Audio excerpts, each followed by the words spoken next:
Hello, I'd like to show you a couple of books I pulled off my bookshelves of particular interest to wargamers and modelers. The first one is a colonial period subject, Rorke's Drift by Spanish author Carlos Roca. Um, what's particularly nice about this book is a number of pictures of Rorke's Drift as it is today. It's quite something to see the battlefield in its present state, and to imagine what actually took place here. You have there the I think that's the storeroom with the line of the old barricade picked out in stones. So the two buildings have been rebuilt subsequent to the battle on their original sites, but the connecting barricade put up by the troops on the night of the battle, or the days preceding the battle, have been picked out in these stones. So this would join up with the church, as you see in this bottom picture here. This is the two buildings. You have the church and then the storeroom, and in the foreground here you have the sort of barricade that was built at the end, which it can be remembered from the film, with the scene where the British troops did volley fire over and over again until the Zulus gradually fell away. As I say, a number of very fine photographs, an ammunition box of the time picked up from the battlefield of Isandlwana, showing the tops as they would have been removed to get the ammunition. The Oscarburg terraces, where Zulu snipers shot down onto the British forces, killing a number of soldiers. Picture of the rear part of the hospital. This is a view that the Zulu warriors would have had when they launched an attack on the hospital, and just at this point the wounded patients were being brought out and taken across to the storeroom. And at the top you have another picture just showing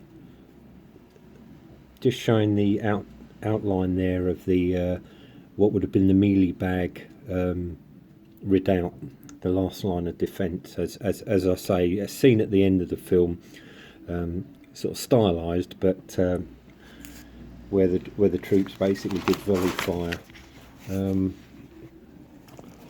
Picture here showing the hospital and storeroom, and the height that the Zulus had to contend with. On top of these natural rock formations, the British troops had actually made a barricade of mealie bags. So there was a good sort of 10-foot high obstacle for them to navigate before they got into hand-to-hand fighting from that point.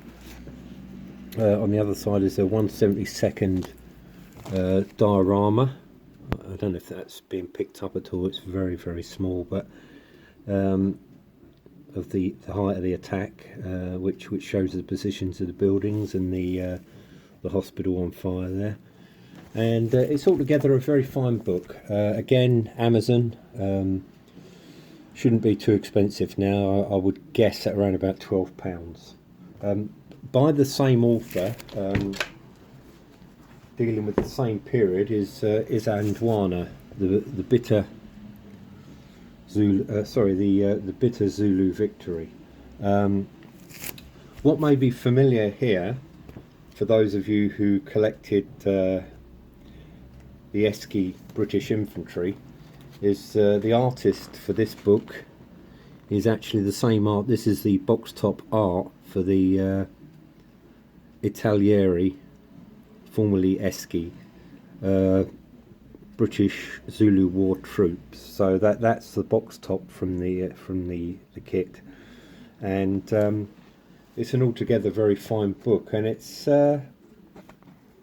particularly interesting because it gives the names of every single British soldier who died at Isandlwana. over 1,000 of them, of course. And yes, it's 2 or 3 pages of the names of the soldiers that were lost, and a lot of very familiar names there. And it's just good to see it down actually in print, because we talk so often about the losses at Isandlwana, the number of men lost, British and native, and it's good to actually see them named. Very nice book. Again, I think that's about £10. Quite a lot of colour in it. The other book that I have is The Wargame, edited by Peter Young. Now this has all the battles listed at the front, an article about each battle. Each chapter is a different battle, from Thermopylae down to El Alamein. And the great thing is that they're all picked out using model soldiers. Every battle is actually explained in quite good detail, but using model soldiers that were current at the time. I think they may be Staden or Miniature Figs or Peter Gilder, but whatever were current at that time. You've got the Agincourt scenario there, and there's the French plough into the English lines. Yeah, it's altogether a very charming book. I was put onto it by an article I read, and it's got something on the Battle of Edge Hill, and then we work our way up to I believe it's is it Blenheim? Yes, Blenheim again. In this instance, using what looks like semi-round figures, very close to being flat figures.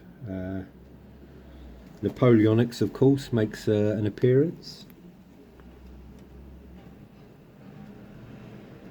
And then we certainly on this page we have out and out, I was going to say they're flats, but I'm not sure. I think they're, no, they're not, but I don't know the manufacturer, but there's a depiction of the Battle of Saratoga. I thought they were flat figures at first. They look very one-dimensional, but not.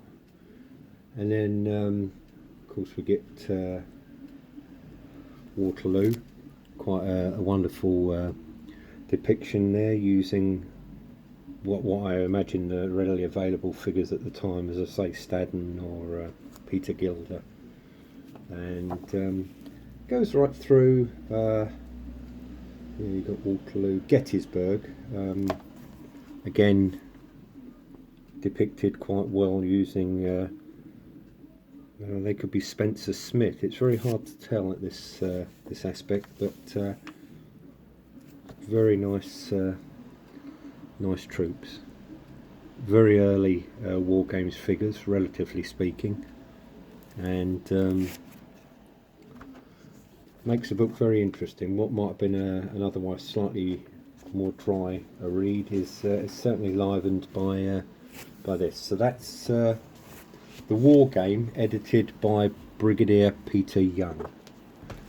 The next book is something slightly different. It's The Journals of General Gordon, as written at Khartoum. It's no photographs in this one, but it is literally Gordon's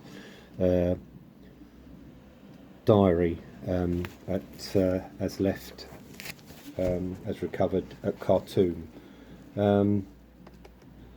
It's very moving, including this very last page where he recounts that if help does not come in 10 days, the town may fall, and I've done my best for the honour of our country.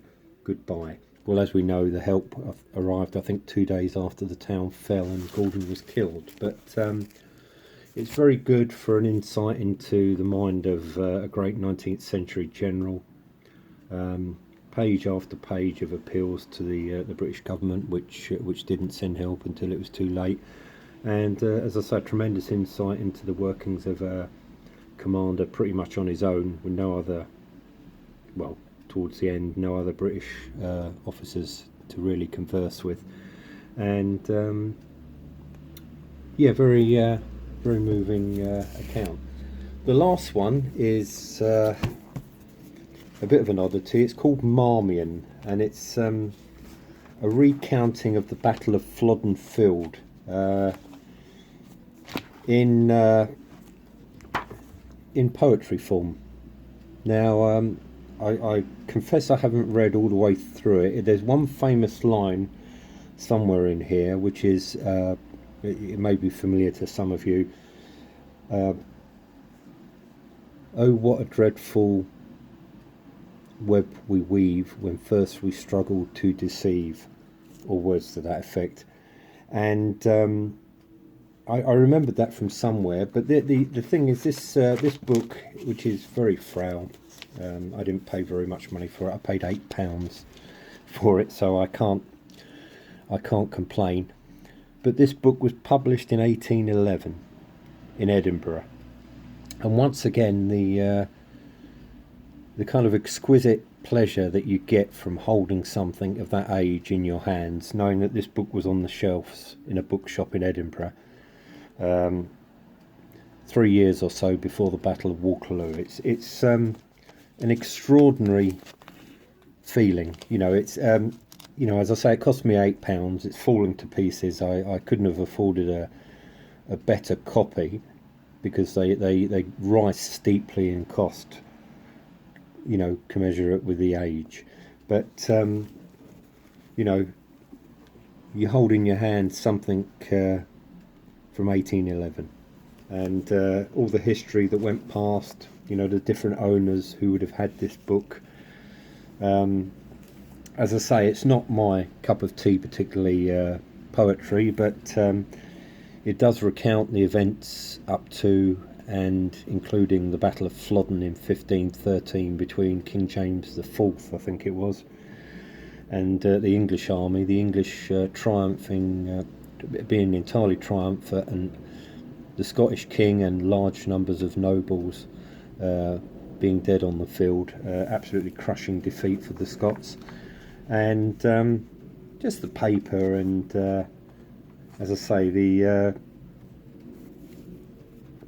beauty in it is just like handling it. This is why I can't get along with Kindle or any of these other systems of book reading. I've got to handle the book. I've got to smell the print, as it were, and it's just a lovely thing to hold, even in this battered, distressed state.